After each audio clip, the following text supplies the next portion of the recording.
अभी का भी नज़ारा देख लें तो आते जाते रोड पे आपको बहुत सारे ऐसे लड़के दिख जाएंगे जो कंटिन्यूसली घूरते हुए जा रहे होंगे। आई कैन गारंटी कि सब यहाँ पे डेडलाइन के साथ आए हैं कि 6 बजे से पहले घर वापस आ जाना या 8 बजे से पहले वापस घर आ जाना। किसी को पढ़ा लिखा नहीं रहो, यहाँ पे एजुकेशन नहीं है तो किसी को कैसे पता होगा क्या सही है क्या गलत है। I live in a country where I'm afraid of empty roads than crowded places. I live in a country where I'm afraid of lawmakers more than the lawbreakers. कि लो आ गया फिर वो मौसम और शुरू हुआ सियासी खेल, जो बात बात पर फर्क कराते वो समेट रहे वोटों से मेल।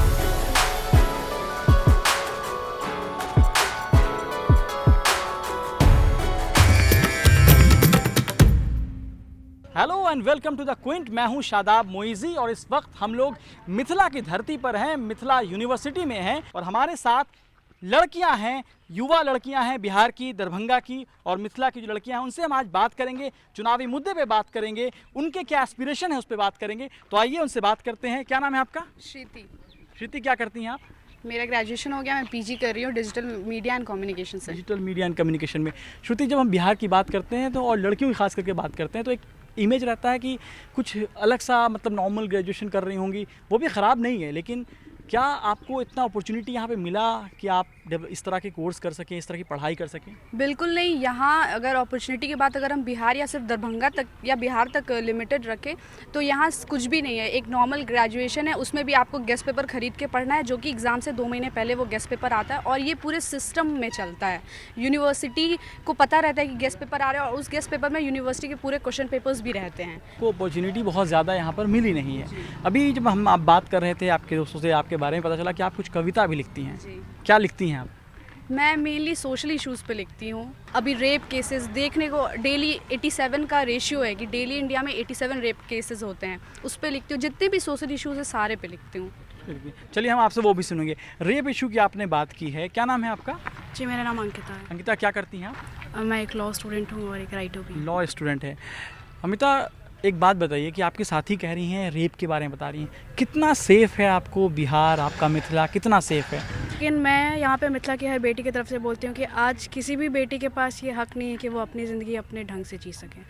हमारा सबका मूवमेंट बहुत ही ज़्यादा रिस्ट्रिक्टेड है। जैसे कि अभी भी आई कैन गारंटी कि सब यहाँ पे डेडलाइन के साथ आए हैं कि 6 बजे से पहले घर वापस आ जाना या 8 बजे से पहले वापस घर आ जाना। यहाँ का पूरा एक एक गली, मतलब यहाँ का ऐसा कोई स्ट्रीट नहीं है, ऐसा कोई गली नहीं है जो कि सेफ़ हो।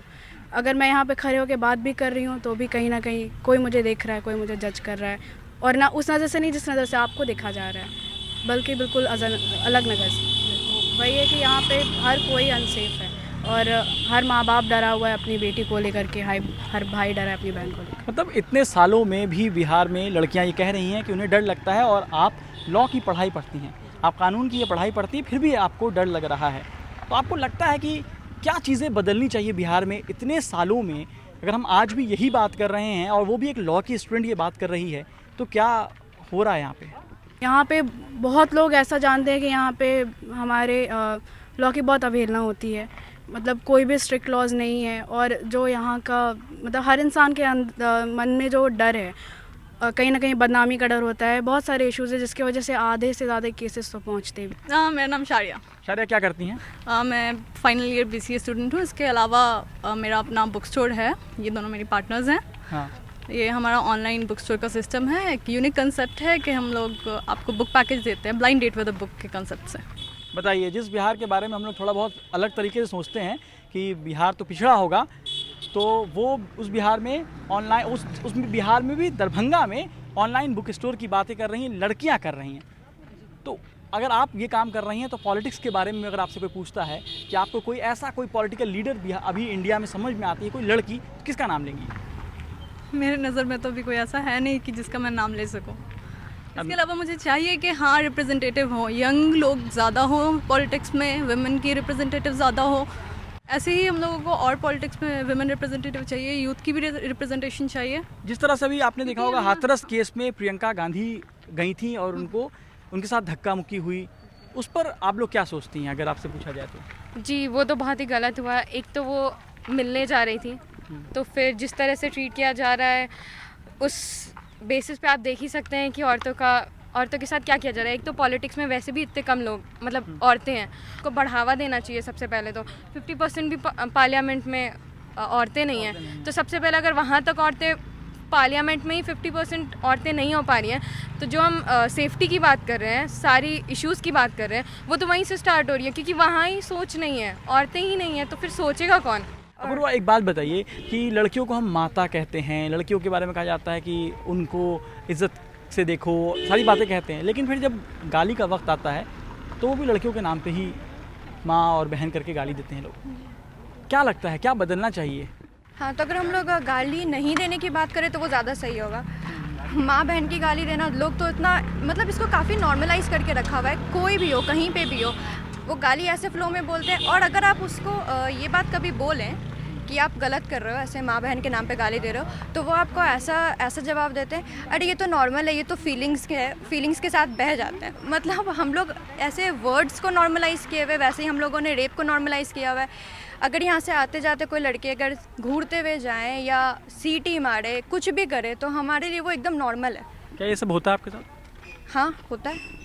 आई थिंक यहाँ पे खड़ी सभी लड़कियों के साथ हुआ होगा, होता ही है। और मे बी ये एक रीज़न है जिस वजह से ज़्यादातर लड़कियां घर से बाहर नहीं निकलना चाहती हैं, उसमें कंफर्टेबल नहीं रहती हैं। तो जैसे कि मेरे पेरेंट्स ने कभी मना नहीं किया, इनफैक्ट बहुत सारे ऐसे यहाँ पे लड़कियां हैं जिनके पेरेंट्स उनको पूरा सपोर्ट करते हैं। तो उनका ऑब्जेक्शन तब होता है ना जब यहाँ के दूसरे लड़कों में डर नहीं है, क्योंकि उनमें डर नहीं है तो वो हमारे साथ कुछ भी छेड़खानी करने से पहले सोचते नहीं हैं। तो हमारे पेरेंट्स के मन में ये डर रहता है कि कहीं अंधेरा हो गया और तब अगर आई तो मेरे साथ कुछ गलत हो सकता है। तो इतने सालों में अगर हम बात करें पॉलिटिक्स की, तो यहाँ पे नीतीश कुमार की सरकार है, बीजेपी की सरकार है, तो क्या ये सारी चीज़ें जो आपके दोस्त कह रही हैं, ये सारी चीज़ें बदली नहीं इतने सालों में?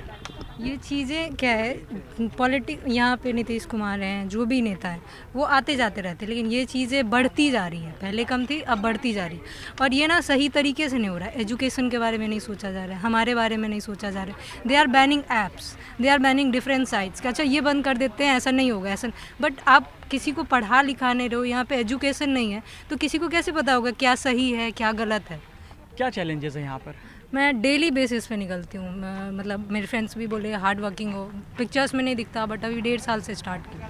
बट प्रॉब्लम यह है ना कि मैं अगर 11 बजे दिन में निकलती हूँ ना स्ट्रीट के लिए, तो मुझे घर से निकलने टाइम में माँ से पूछना होता है क्या आई विल बी देयर, मतलब इतने देर में मैं आ जाऊँगी। ये वो एक टाइम होता है, टाइम लिमिट। अगर मैं निकली, मैंने ऑटो लिया या जो भी लिया, रास्ते में कुछ सुनी, स्ट्रीट पे पिक्चर्स ले रही हूँ, उस इंसान से कुछ सुनी, तो एक होता है स्ट्रीट पे कि कुछ सुनोगे तो इग्नोर करो है जो भी, लेकिन कुछ ऐसा सुनो वो इग्नोर नहीं होता ना। मतलब हर दिन का है ये, हर दिन का।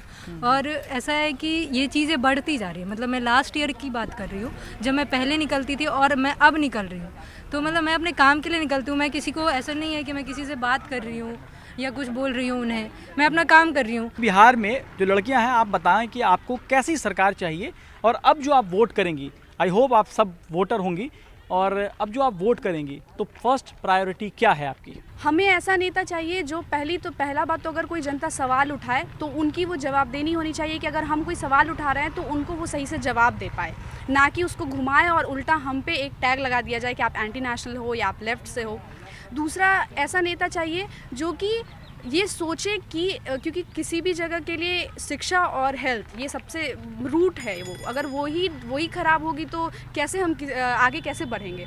तो हमें ऐसा नेता चाहिए जो सबसे प्राइमरी। यहाँ पर है हेल्थ का सिस्टम कैसा है यहाँ पर? यहाँ हेल्थ नहीं ही है एक तरह से, क्योंकि अभी जो DMCH एम्स बनने वाला है दरभंगा में, आप अगर DMCH की हालत जाकर देखेंगे तो वो वर्स्ट से भी गंदा कंडीशन है, और उसके ऊपर एम्स बन रहा है। समझ में नहीं आ रहा है कि एक DMCH उनसे हैंडल नहीं हो रहा, उनसे मैनेज नहीं हो रहा है, एक वो बेसिक मेडिक्योरिटी उनको नहीं दे पा रहे, तो वो एम्स को कैसे हैंडल करेंगे? आप क्या सोचती हैं कैसा अगला CM आपका हो?